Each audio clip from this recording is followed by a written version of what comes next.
Hello, my name is John Catchpole and welcome to my final major project pitch. The working title right now is Battle of the Ages. My original idea was a continuation of my final major project, the mock variation of it, last term. Now looking back, this idea is not plausible for a variety of reasons. The first reason being, the scope of this project was way too small, and the second reason being that in order for me to develop this idea it would take up too much time, which ultimately leads to wasted time, as for a start I wasn't really invested into the idea as much as I was last term.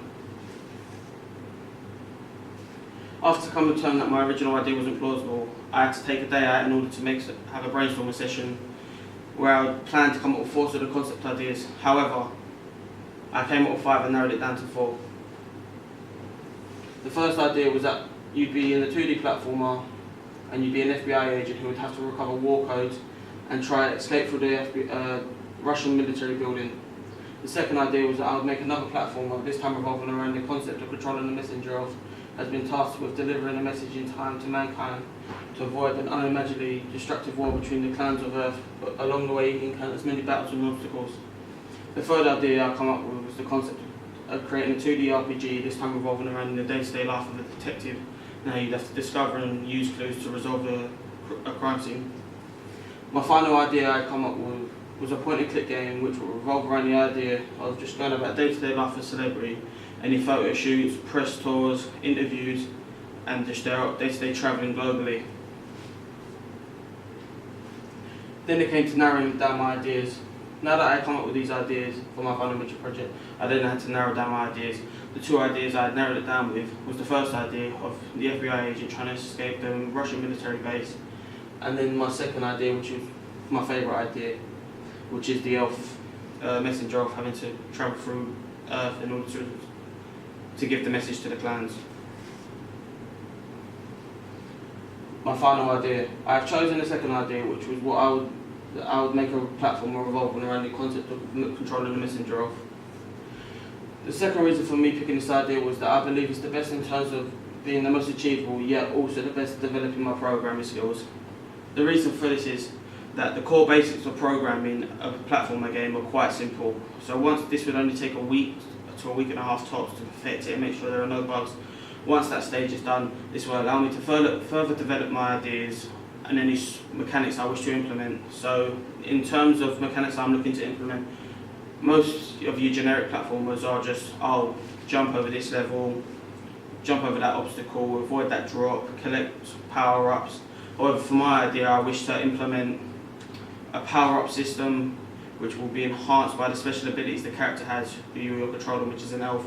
So these 2 abilities consist of speed and enhanced accuracy. And the other abilities and the other mechanic I wish to implement is a puzzle-based system in which not only will you have to have combat during your levels, but you would also have to solve problems throughout in order to escape that level. How I plan to do it. The first step I plan in how I plan to do it is that I will create a rough prototype in order to have a structure which will include the core mechanics, which will leave the foundation for me to build upon. How I plan to do it. These are the 2 programs I am going to be using throughout my final major project. The first, Construct 2, I will be using for my programming, and the second, Aspirite, to assemble and animate the royalty-free art I will be using, as it will save me time rather than me making art myself. After my past experience with making games, I've gathered an understanding of how long it would take to make a game given short deadlines. However, given that this is the longest time I've had to create a game, 12 weeks, I'm planning to make a maximum of 6 levels, thorough 6 levels, that I believe to be, I hope to make a distinction grade.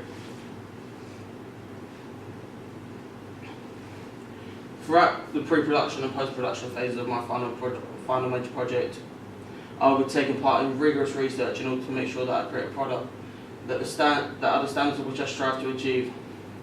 The research I will be taking part in is analysing Lord of the Rings, as it is the source inspiration for my game idea, and making notes about it while I watch the movie. Not in terms of the environment itself, but in terms of the battle mechanics and how I could implement it into my game to create a better combat system.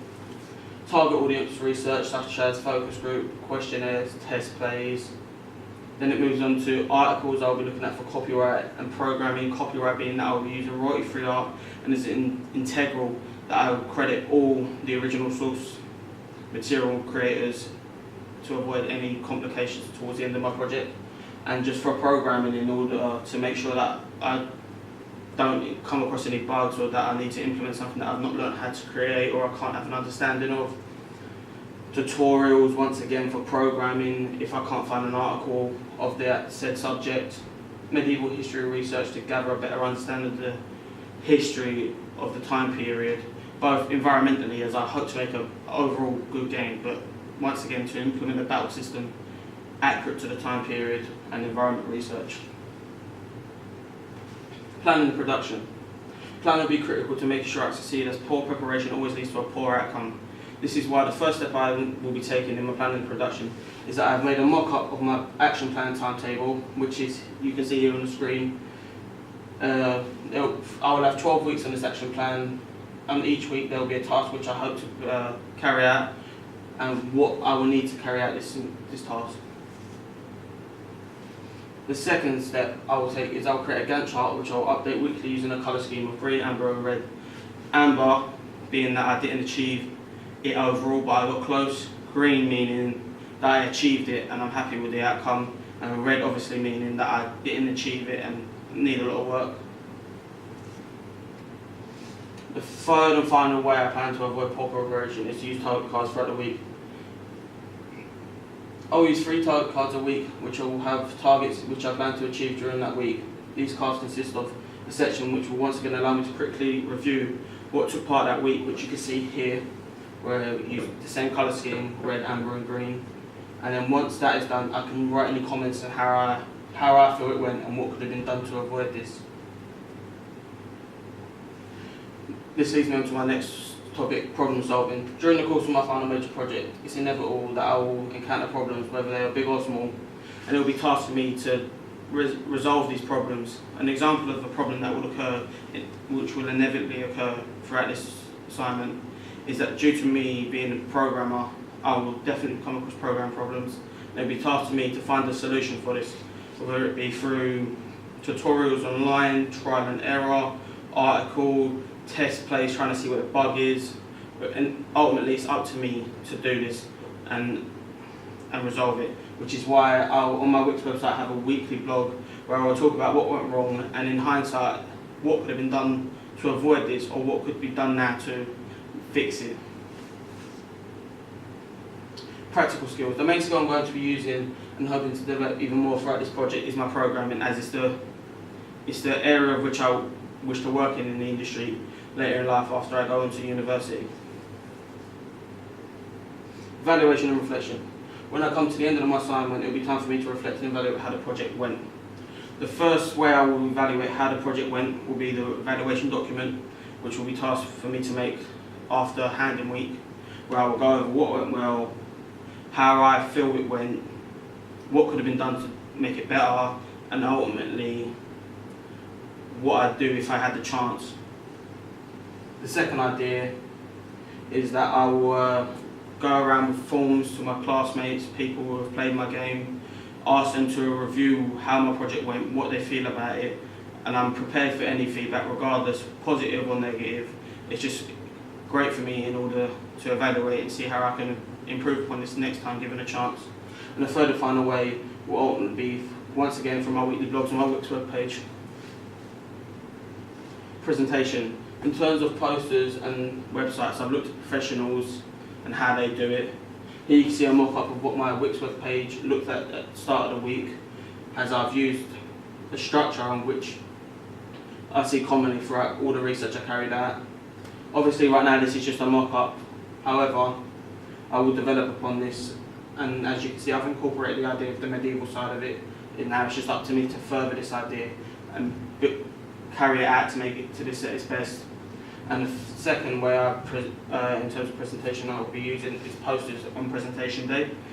Recently in October I went to an event with my college group, EGX in Birmingham, and we went and played a variety of games, new, old, indie developer games. And while I was there I took a few pictures. Here is a stand of a few indie developer games and how they've presented it to the ongoing crowd. As you can see, there are posters there. Nothing very special, but something that catches the audience's eye. I wish to incorporate this. Any questions? Thank you.